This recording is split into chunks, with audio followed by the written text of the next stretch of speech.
Om Swastiastu. Pemirsa, para pendengar yang kami hormati, dalam kesempatan ini kami coba berbincang-bincang sama Guru Mangku mau menanyakan tentang Mesaiban itu sendiri. Karena pada umumnya kita tidak banyak memahami tentang Mesaiban itu, karena pada umumnya ibu-ibu habis mata itu sudah terbiasa Mesaiban. Maknanya yang belum banyak yang memahami. Untuk itu kami coba sekarang menanyakan kepada Guru Mangku dari makna dari Mesaiban itu sendiri. Begitu. Om Swastiastu. Om Swastiastu. Pak Mangku, coba yang menanyakan dulu tentang Mesaiban itu sendiri. Apa maknanya dari Mesaiban itu sendiri? Untuk itu kami mohon penjelasan dari Pak Mangku. Oke, matur suksema. Om Swastiastu. Pemirsa yang terkasih, kami selalu mengkaitkan, melibatkan anak-anak, karena anak-anak merupakan generasi muda, generasi penerus yang kedepannya akan betul-betul memahami arti makna apa yang diperbuatnya. Nah, kali ini Bapak menanyakan tentang Mesaiban atau istilah ngejot. Pada umumnya orang-orang Mesaiban atau ngejot dia rajin sekali ya. Ada di talenan, ada di sapu, ada di lu dan sebagainya itu luar biasa, tapi kadang-kadang mereka tidak tahu artinya ditujukan kepada siapa, maknanya untuk apa dan sebagainya kan gitu. Nah, ini supaya dipahami oleh anak-anak adik-adik kecil, ibu menyuruh ngejot itu masalah tempat dulu saya katakan Pak. Ya, di mana semestinya yang paling pas untuk itu. Nah, kita selaku umat Hindu mengenal adanya unsur-unsur panca mahabhuta. Di sanalah tempat kita itu untuk ngejot Mesaiban itu. Unsur panca mahabhuta itu teja, bayu, akasa, apah, pertiwi. Di sini kelima pancer ini, di sini intinya kita ngejot Mesaiban itu.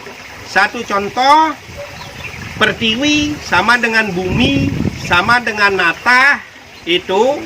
Di sana apakah di pekarangan itu, apakah di tengah, bahkan ada di lebuh, masih terkait dengan pekarangan itu.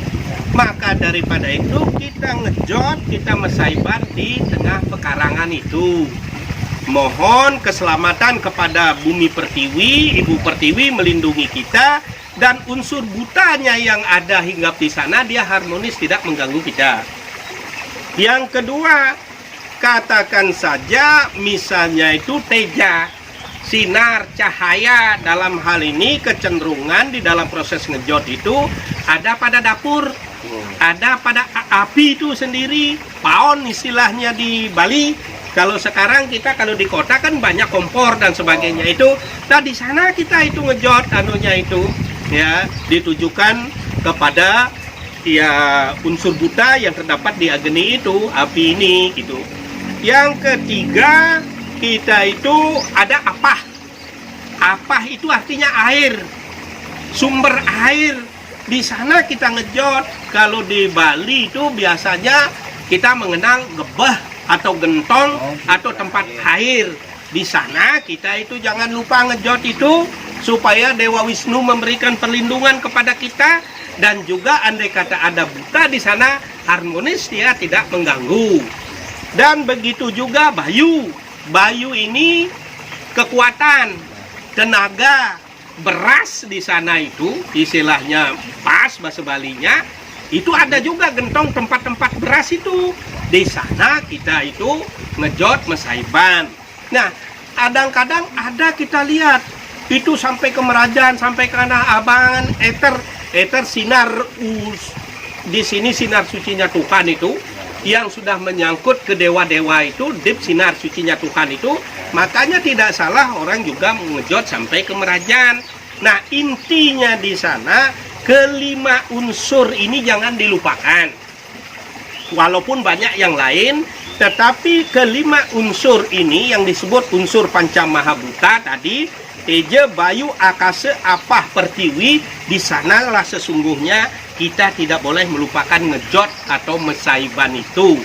Nah, makna yang terkandung adalah kita mohon misalnya saja tetap kita mohonnya kepada Tuhan yang melinggih, katakan padi beras itu kan Petang Sri di sana itu, mohon anugerah beliau, katakan air itu adalah Wisnu, Paon itu Agni misalnya Brahma dan sebagainya. Nah, dan juga di Merajan dewa-dewa dan sebagainya itu mohon anugerahnya itu, dan juga agar buta-buta yang ada di sana tidak mengganggu ketentraman, keharmonisan kita. Istilahnya singkatnya irit, ngirit, kita itu tidak kos, tidak boros begitu, maka dilakukan seperti itu. Dan juga kita melihat Pak, keuntungannya juga banyak sekali. Kalau kita dengan ngejot, katakan di pekarangan itu, nanti ada semut, ada kelimpit, ada tungu, dan makhluk-makhluk yang tidak bisa dilihat kasat mata itu, kan jarang orang yang memperhatikan. Dengan kita begitu juga ngejot itu, dia juga merasa mendapat kecipratan Pak. Sehingga bahagia juga. Disinilah hebatnya kita selaku umat yang beragama Hindu, bukan saja kita menghormati yang namanya sesama manusia, itu sudah wajib. Makhluk yang paling kecil yang tidak bisa dilihat, bahkan yang paling rendah sekalipun kita hormati, itu melalui proses salah satu diantaranya ngejot atau mesaiban itu gitu. Maknanya sangat penting untuk keharmonisan dalam kehidupan. Om Swastiastu. Om Swastiastu. Kak Mangku kan Mama kan sudah masak, sudah ngejot. Apakah pas kita makan perlu kita berdoa lagi? Ya, ini pertanyaan yang bagus sekali ini. Kita sudah ngejot katanya, apa tidak cukup dengan itu? Kalau kita makan, apa perlu berdoa lagi? Nah, ini anak-anak dengarkan yang baik. Biasakan diri sebelum kita makan, sebelum kita minum, ingat kita berdoa. Mengucapkan mantra doa. Satu, bersyukur kepada Tuhan bahwa kita masih didapat makanan itu semua karena Tuhan. Dan yang kedua, supaya yang kita makan itu istilah Balinya mesari, menimbulkan sehat, menimbulkan kekuatan, menimbulkan tenaga. Mantranya seperti ini. Om Brahmarpanam Brahmarhawir Brahmanaum Brahmanahutam Brahmewatena Gantawiyam Brahma Karma Samadinam Aham Wesyana Robutwa Pradenem Deham Asritaham. Artinya begini, ya Tuhan, ini makanan ini semua hamba dapatkan karena anugerah-Mu. Hamba berterima kasih kepadamu ya Tuhan. Itu yang pertama. Kedua, berikan tenaga, berikan kesehatan kepada kami. Dan Tuhan pun mensabdakan di sana, barang siapa atau manusia yang makan sebelum menikmati itu berdoa, beliau berjanji dalam proses pernapasan melalui pencernaan itu, yang dipecahkan oleh gigi, yang dijilat, yang diteguk, yang ditelen, akan ditempatkan pada posisi yang tepat. Itu janji Tuhan. Prana, artinya sari-sari makanan itu disalurkan ke tempat organ tubuh yang memerlukan.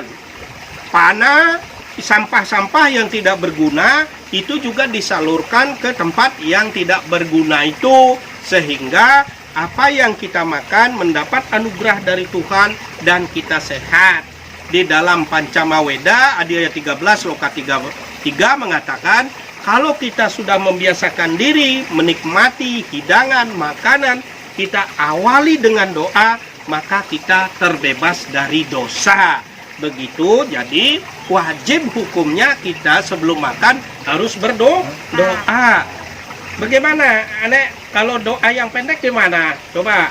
Kalau Om Anugraho Amat Tadi Sanjiwani Nama Soto.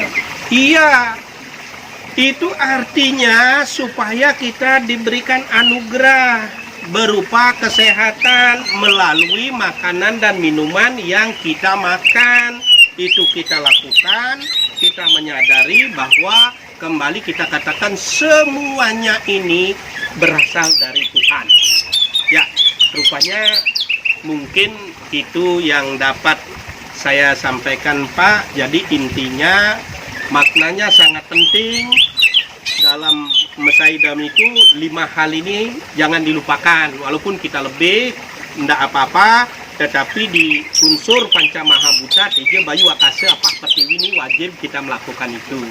Dan juga walaupun kita sudah melakukan ngejot, sebelum kita makan wajib hukumnya kita berdoa agar kita mendapat perlindungan dari ide Sang Yang Widi atau Tuhan.